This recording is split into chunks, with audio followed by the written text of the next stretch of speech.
Anda punya anak di rumah ya, misalkan hobi misalkan makan produk-produk snack seperti itu.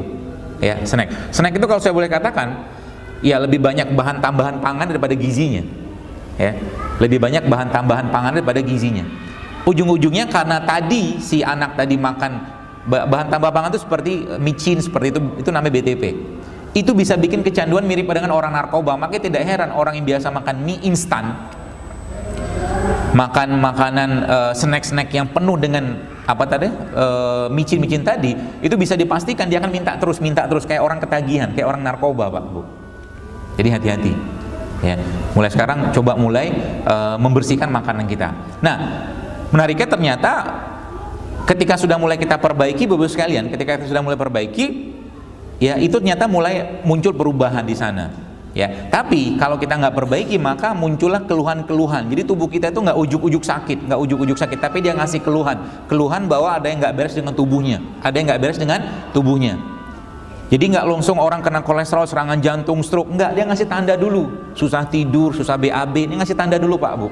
Ya, nanti kalau sudah saatnya tubuhnya sudah nggak mampu lagi meng-overcome itu atau mengatasi itu, maka muncullah penyakitnya gitu.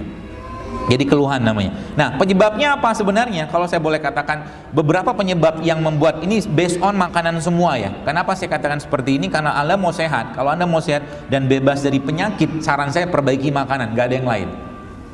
Kalau mau sehat, ya. Apa penyebabnya atau apa pemicunya? Sebagian besar disebabkan oleh 3 hal ini, Bapak sekalian. Yang pertama, asam yang berlebihan. Yang kedua, radikal bebas. Yang ketiga, kurang minum.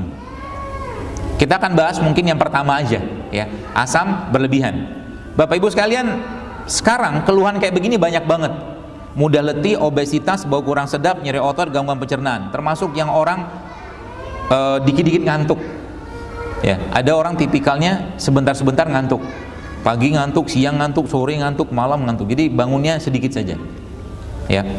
Itu sebenarnya kalau saya boleh katakan penyebabnya atau keluhan itu keluhan-keluhan yang berhubungan karena tingginya asam pada tubuh seseorang. Sekarang pertanyaannya, asamnya tadi karena apa? Karena ini, Pak. Yang pertama, nasi. Yang kedua, minyak. Yang ketiga, tepung. Yang keempat, ya, paket komplitnya biasanya nasi goreng sama gorengan. Komplit semua tuh. Tinggi banget asamnya. Saya sendiri memang sudah lama, hampir 2 tahun udah gak makan nasi. Saya hindari nasi, kecuali beberapa nasi tertentu atau beras tertentu saya mau makan. Tapi kalau nasi biasa saya udah gak makan gitu. Dan memang ternyata perubahannya drastis luar biasa ketika kita mulai mengubah pola hidup sehat kita. Yang penting sebenarnya bukan nanti gini, berarti nanti habis ini kita nggak boleh makan apa-apa. Bukan itu masalahnya. Tapi kalau habitnya belum kebentuk, kebiasaannya belum kebentuk, maka kita akan sulit hidup sehat. Ya, contohnya logikanya gini lah. Misalkan ada di situ Anda disuguhin misalkan pisang rebus sama pisang goreng.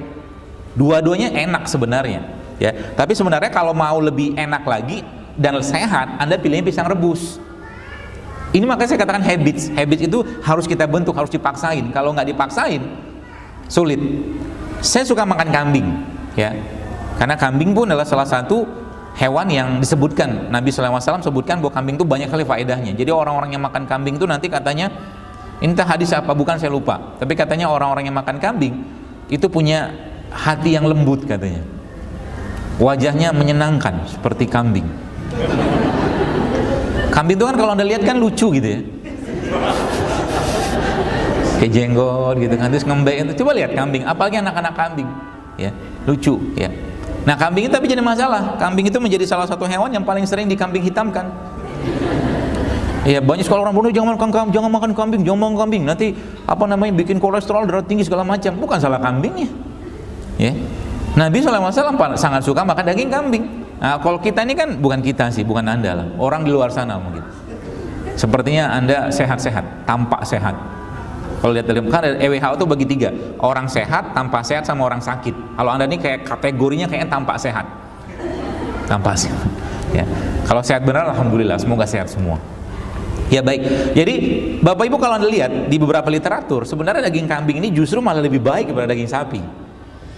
Serius, Anda baca sendiri. Daging kambing ini justru jauh lebih baik daripada daging sapi. Yang pertama, yang kedua, susu kambing itu jauh lebih baik daripada susu sapi. Ya, susu kambing itu relatif lebih basah daripada susu sapi. Susu sapi itu asam. Ya, makanya anak-anak yang terlalu banyak mengkonsumsi susu formula, ya, akan banyak gangguan pencernaan, termasuk salah satunya adalah sering banget gatal-gatal atau mungkin gangguan perut atau pencernaan seperti itu kalau terlalu sering makan atau minum susu formula. Diganti dengan apa? Kalau saya sarankan sih ganti dengan susu kambing, ya, kalau saya boleh sarankan seperti itu. Jadi inilah yang kita konsumsi tiap hari. Jadi pagi siang malam yang dimakan asam semua. Dan kalau dibiarkan terus menerus Bapak sekalian, ya, kalau dibiarkan terus menerus, maka akan banyak masalah yang tadi nih, yang tadi saya jelaskan tadi, keluhan-keluhan ini. Langsung sakit nggak langsung sakit. Tapi tanda-tanda ini kalau dibiarkan lama-lama, kalau nauzubillah min dzalik, kalau saya boleh katakan, memang bisa bahkan memicu terjadinya kanker. Jadi kalau orang asamnya terlalu berlebihan pada tubuhnya, maka bisa memicu kanker. Tanda orang asam apa? Gampang sekali sebenarnya kalau melihatnya. Lihat aja air seninya atau air kencingnya. Kalau air kencingnya sedikit, yang pertama, dan air kencing yang berwarna kuning, kalau terlalu pekat kuningnya, itu asam. Siap-siap aja, siap-siap untuk kena berbagai macam penyakit. Penyakitnya apa? Wallahu alam. Tergantung organ mana yang paling lemah.